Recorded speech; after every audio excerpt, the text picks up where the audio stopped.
πάρα πολύ που βλέπω γνώριμα πρόσωπα, χαμογελαστά.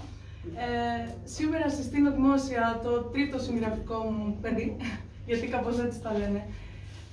Και η χαρά είναι μεγάλη και ο ενθουσιασμός, οπότε και κανένα λαθάκι θα μας το συγχωρήσετε.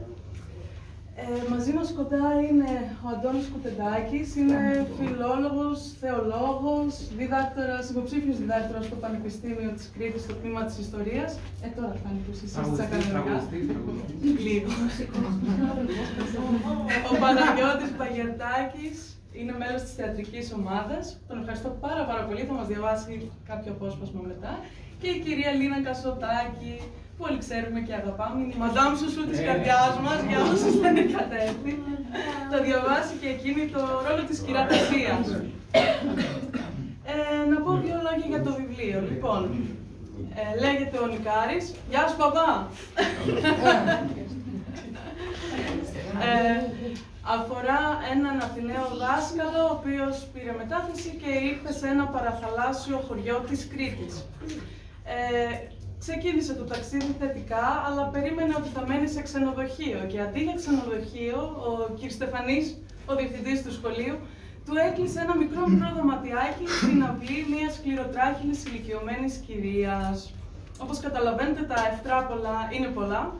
Αθήνα λίγο και Κρήτη έρχονται σε σύγκρουση όριακα, αλλά μέσα από όλα αυτά τους τα μπερδέματα ανακαλύπτουμε την ιστορία τους και σιγά σιγά επέρχεται η λύτρωση. Ένα μικρό απόσπασμα τώρα θα μας διαβάσει ο Τάκης με τη Λίνα. Να μπούμε λίγο στο mood.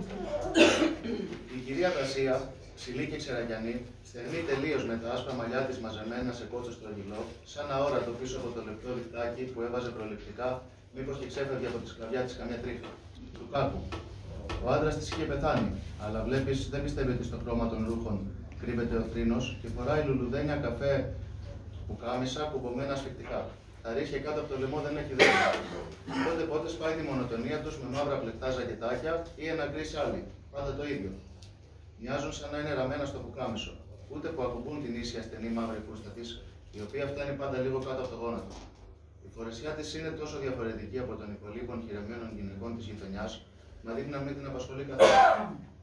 Κάθε απόγευμα σχεδόν πάει στην εκκλησία. Προσπαθεί να κάθεται στην ίδια θέση, και αν κάποιος τη διεκδικήσει τιμώνει και το σουφρωμένο στόμα της ζητιδιάζει περισσότερο. Στα χέρια της πότε κρατά μια ζαρωμένη χαρτοπετσέτα και πότε την κρύβει στις τσέπες της.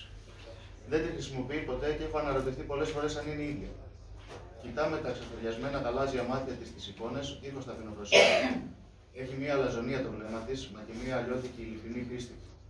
Φεύγοντας, κρατάει σφιχτά στα χέρια της την τσάντα της και σταματάει όπου βρει κόσμο να φλιαρίσει.